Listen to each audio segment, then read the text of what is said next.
on this week's episode of the Steve Graves Weekly. A kick in the pants or a pat on the back. Did you ever have to take a personality profile test as part of your job? Hopefully, it went better than this one. Dwyer, you're up.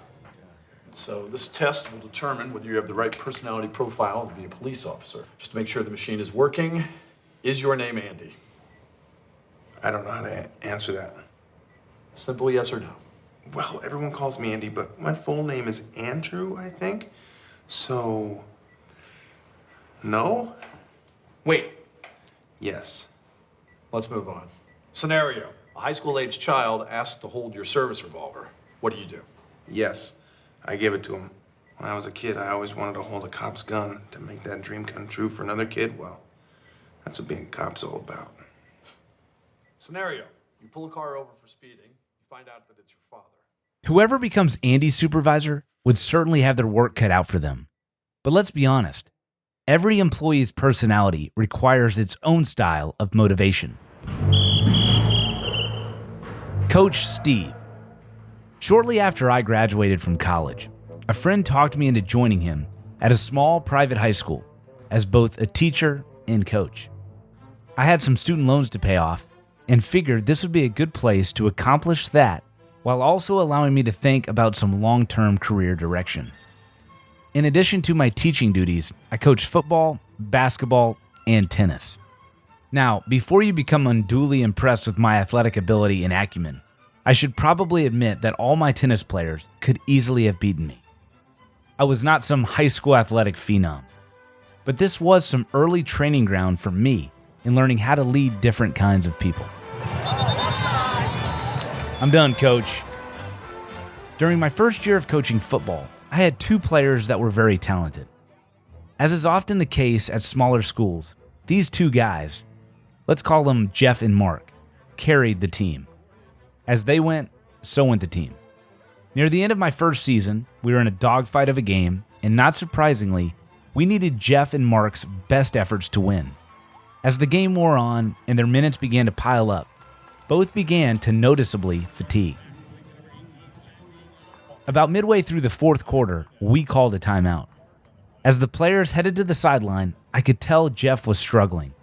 He was exhausted and looked like he wanted to call it a day. Unfortunately, that wasn't an option, so I decided to pull out my best Vince Lombardi. To be fair, I probably came across more like Will Ferrell in Kicking and Screaming than the legendary Green Bay Packers coach. I said, who's a winner? Everyone's hand should be up.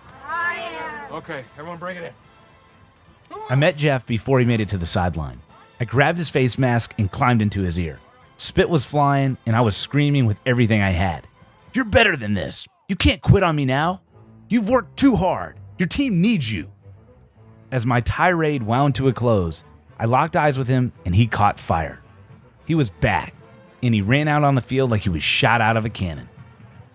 A few minutes later, our opponent called a timeout. And as we huddled, I noticed that Mark was now struggling. Hands on hips, bent over, and exhausted. He limped over to the sideline. We needed Mark just as badly as we needed Jeff. But I knew Mark, and I knew he wasn't wired like Jeff. If Jeff needed Lombardi, Mark needed Kid President. This is life, people. You got air coming through your nose. You got heartbeat. That means it's time to do something. I called a new play from my personal leadership playbook. I put my arm around him and walked a step away from the huddle. "Mark, I know you're spent. I know you need rest. I wish the game was over, but it isn't. I tell you what," I said as I gestured to the sideline. "You tell me who can come in and do your job just as well as you can. You tell me who, and I'll send him in." "Ain't nobody, coach." "You sure?" Again, "Ain't nobody, coach." "Yeah, I know," I said. "Can you give me just a little bit more?" He took a deep breath, slipped on his helmet, and charged back out.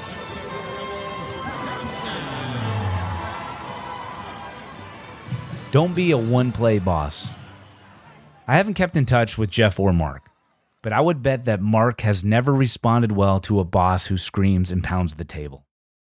I'm also sure that Jeff still needs an occasional kick in the pants more than a pat on the back. Good bosses, coaches, and leaders of all kinds have more than one play in their motivational playbook. They understand one of the fundamental truths behind Jung's personality theories. Different people are motivated differently. Learn the art of customized communication and motivation. Take the time to know the people you are leading. Learn what makes them tick, what excites them, and what drives them. The better you know those you are leading, the more likely you are to place them in situations with a high probability of success, which in turn increases the likelihood of your success.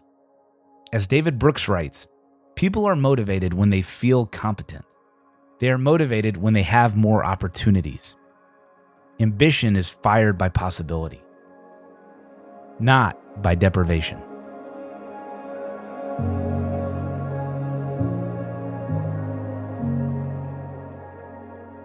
Thank you for joining us here on the Steve Graves Weekly Podcast, where we explore strategy, leadership, and impact that help leaders grow themselves and their business. The topics covered always include practical, proven advice that Steve learned on the street by helping thousands of leaders and hundreds of organizations over the years. More often than not, Steve's lifelong journey of faith emerges, adding another level of insight. To subscribe, visit www.stephenrgraves.com/subscribe. We look forward to next week.